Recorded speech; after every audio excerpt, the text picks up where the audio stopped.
안녕하세요. 주식 종목 골라주고 분석해주는 남자 스티브입니다. 이번 영상도 제21년의 주식 경험과 노하우로 만든 검색기에서 검색된 종목들 중 트레이딩이 가능한 자리에 와 있는 관심 종목 알려드려요. 조금이라도 수익 내시는데 도움 되시라고 올려드리니 구독, 좋아요 누르시고 봐주세요.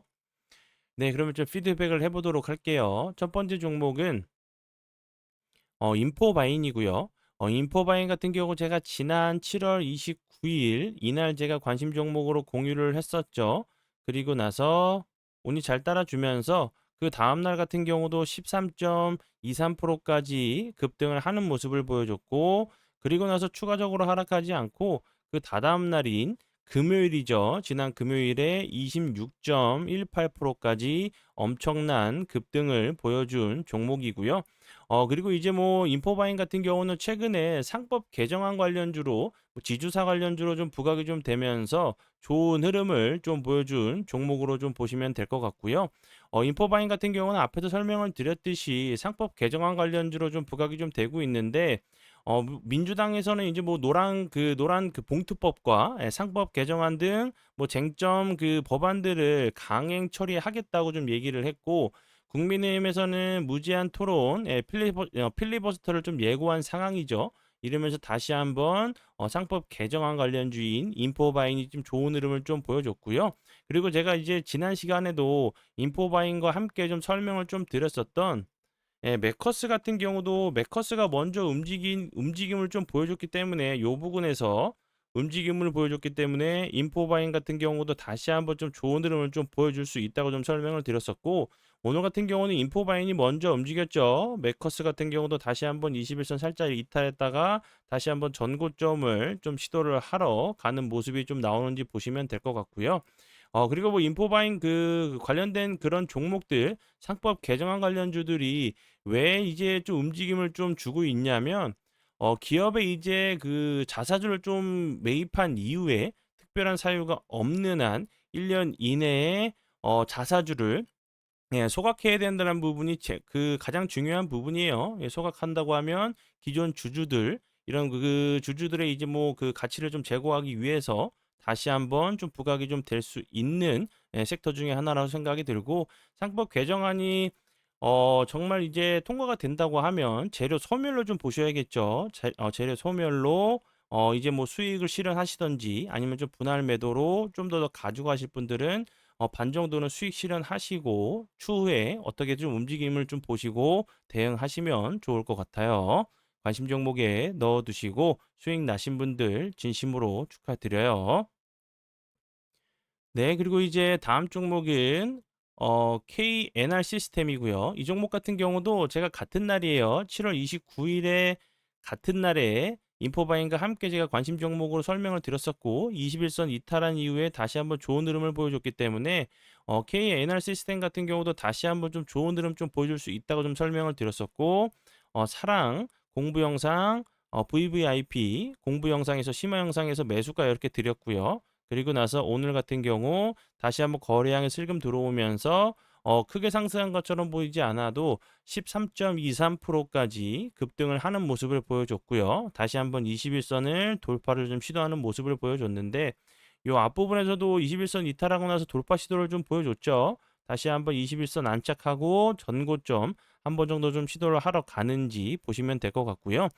KNR 시스템 같은 경우는 최근에 이제 뭐 로봇 관련주로도 부각이 됐었고 원전 해체 관련주로 좀 부각이 좀 됐었죠. 그리고 오늘 같은 경우는 로봇8 업그레이드 성공을 좀 했다는 부분이, 개발 성공했다는 부분이 다시 한번 좀 부각이 좀 됐었던 종목이었고, 앞에서 설명을 드렸었던 미국 원전 해체 관련주로도 부각이 될 수 있다고 좀 생각이 들고, 미국 트럼프 대통령 같은 경우는 원전의 르네상스를 만든다고 했죠. 다시 한번 원전 관련주로 좀 부각이 좀 되면서 좋은 흐름 좀 보여줄 수 있는 종목 중에 하나라고 좀 생각이 들어요. 참고 부탁드려요. 네. 그리고 이제 다음 종목들은 제 파트너 모네님께서 장중에 올려드렸었던 종목이 어떤 방향으로 흘러갔는지 간단하게 확인해 보고 오늘의 관심 종목으로 넘어가도록 하겠습니다. 종목은요. 예, 청담 글로벌이고요. 청담 글로벌 같은 경우 최근에 정말 엄청난 흐름을 좀 보여주고 있는 예, 화장품 관련주로 보시면 될 것 같고요.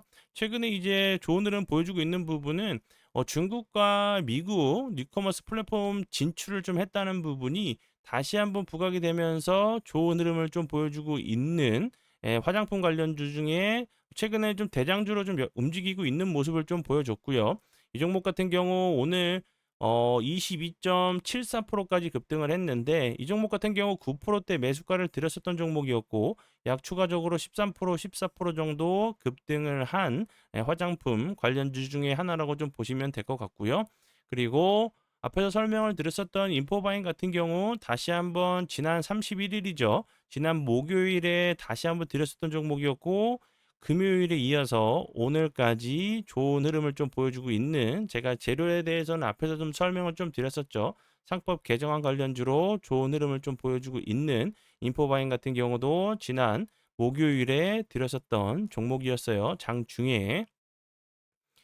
네, 그러면 지난 관심 종목 피드백은 여기까지만 좀 하고요. 지금부터는 오늘의 관심 종목으로 넘어가도록 하겠습니다. 네, 첫 번째 오늘의 관심 종목은 에코플라스틱이고요. 에코플라스틱 같은 경우는 이재명 대통령이 이제 당선되기 전에 탈플라스틱 관련주로 다시 한번 좋은 흐름을 좀 보여줬던 종목이었는데 오늘 같은 경우도 다시 한번 그 탈플라스틱 관련주들이 좋은 흐름 보여줬죠. 세린 BNG 같은 경우는 지난 금요일에 이어서 오늘까지 다시 한번 엄청난 흐름을 좀 보여준 종목이고 그리고 뭐 삼육물산 같은 경우도 좋은 흐름 좀 보여주고 있죠. 그런데 이제 에코플라스틱 같은 경우는 크게 아직까지 움직임을 보여주지 않았어요. 21선, 1001선 돌파 시도하고 좀 지지를 시도하는 모습이기 때문에 다시 한번 이런 비슷한 패턴이 좀 나오면서 급등을 좀 나올 수 있는 슈팅이 좀 나올 수 있는 좀 구간이라고 좀 생각이 들고요. 에코플라스틱 같은 경우가 다시 한번 좀 부각이 될 수 있는 부분은 이제 오는 그 5일부터 14일이죠. 스위스 이제 제네바에서 국제 연합이죠. 유엔 플라스틱 협약이 개최될 예정이기 때문에 다시 한번 탈플라스틱 관련주들이 좀 움직이고 있는 모습이고 에코플라스틱 같은 경우는 아직까지 큰 움직임을 보여주지 않았기 때문에 다시 한번 후발대로 좀 순환매 과정으로 다시 한번 좋은 흐름을 좀 보여줄 수 있는 종목 중에 하나라고 생각이 들고 앞에서 설명을 드렸듯이 에코플라스틱 같은 경우는 이재명 그 대선 후보 때 다시 한번 탈플라스틱 관련된 부분이 정책적으로 좀 부각이 좀 될 수 있다는 기대감에 좀 움직였었던 종목이었고 그리고 이제 그 에코플라스틱 같은 경우는 추가적으로 현대 기아차 부품을 좀 공급하면서 다시 한번 자동차 관련주로도 좀 부각이 좀 될 수 있는 부분이기 때문에 이렇게 뭐 그냥 뭐 탈플라스틱뿐만 아니라 자동차 전장 그리고 뭐 수소차 관련주 예, 그리고 뭐 탄소 중립 관련주로도 좀 부각이 좀 됐었던 종목이기 때문에 다시 한번 에코플라스틱 같은 경우도 눈여겨 보시면 좋을 것 같아요. 네, 그리고 이제 다음 종목은요. 에코아이고요. 에코아이 같은 경우 이 종목도 지난 이제 대선 전에 탈플라스틱 관련주로 다시 한번 탄소 포집 관련주로 좀 좋은 흐름을 좀 보여줬던 종목이었는데 탈플라스틱 그 얘기가 나올 때 탄소 포집, 탄소 중립 얘기가 매번 같이 좀 나왔었어요. 다시 한번 이제 에코아이 같은 경우도 이제 유엔에서 앞에서 설명을 드렸듯이 플라스틱 협약 관련돼 가지고 다시 한번 부각이 좀 될 수 있는 종목 중에 하나라고 좀 생각이 들고 에코아이 같은 경우는 뭐 탄소 중립, 탄소 배출권, 탄소 포집 관련주로 좀 부각이 좀 됐었던 종목으로 보시면 될 것 같고 앞에서 설명을 드렸듯이 유엔 인증을 획득했다는 좀 기대감에 좀 좋은 흐름을 좀 보여줬던 종목이기 때문에 다시 한번 에코아이, 에코플라스틱 같은 경우 다시 한번 좋은 흐름 좀 보여줄 수 있는 종목 중에 하나라고 생각이 들고 차트적으로도 거래량이 없이 지금 보시면 21선 부근에서 좀 지지를 시도하는 모습이기 때문에 기간 조정은 어느 정도 좀 줄 수 있겠지만 한 번 정도 전고점 이런 그 돌파를 시도하는 모습이 좀 나올 수 있는 종목 중에 하나라고 좀 생각이 들어서 설명을 드려봐요. 그리고 이제 피드백을 하나 더 좀 해드리도록 할게요. 피드백은 이제 그 두산 에너빌리티고요. 이 종목 같은 경우 원전 관련주로 제가 설명을 좀 드렸었죠. 지난 제가 7월 30날 제가 관심 종목으로 공유를 했었는데 미국 대통령이 이제 트럼프 대통령이 원전 르네상스를 만든다고 했었죠. 그리고 이제 이런 그 관세 협상에서도 원전 얘기가 좀 오고 갔다는 좀 얘기가 좀 돌고 있는 상황이기 때문에 다시 한번 원전 관련된 부분이 미국과 한국이 우리나라가 좀 협약을 하거나 MOU를 좀 맺는다고 하면 다시 한번 두산 에너빌리티 같은 경우도 좀 부각이 좀 될 수 있는 종목 중에 하나라고 생각이 들고 급등 후에 횡보하다가 다시 한번 슈팅이 좀 나오는 이런 패턴이 좀 나올 수 있는 종목 중에 하나라고 좀 생각이 들고요. 차트적으로. 두산 에너빌리티 같은 경우는 그리고 계속적으로 좀 부각이 좀 됐었던 부분이 세계 1위 소형 모듈 원자로 기업이죠. 뉴스케일 파워에 지분을 좀 투자했다는 부분이 계속적으로 좀 부각이 좀 되면서 소형 모듈 원전 관련주로 대장주 역할을 좀 했었던 종목 중에 하나로 생각이 들어서 다시 한번 좀 피드백을 드리니까 참고 부탁드려요. 네, 그러면 오늘의 관심 종목은 여기까지고요. 오늘도 귀한 시간 제 영상 봐주셔서 정말 감사드리고요. 앞으로 제가 더욱더 노력해서 시청자분들에게 조금이나마 도움 드릴 수 있는 채널을 만들도록 하겠습니다. 오늘도 고생 많이 하셨고요. 지금까지 주식 종목 골라주고 분석해주는 남자 스티브 유였습니다. 정말 감사합니다.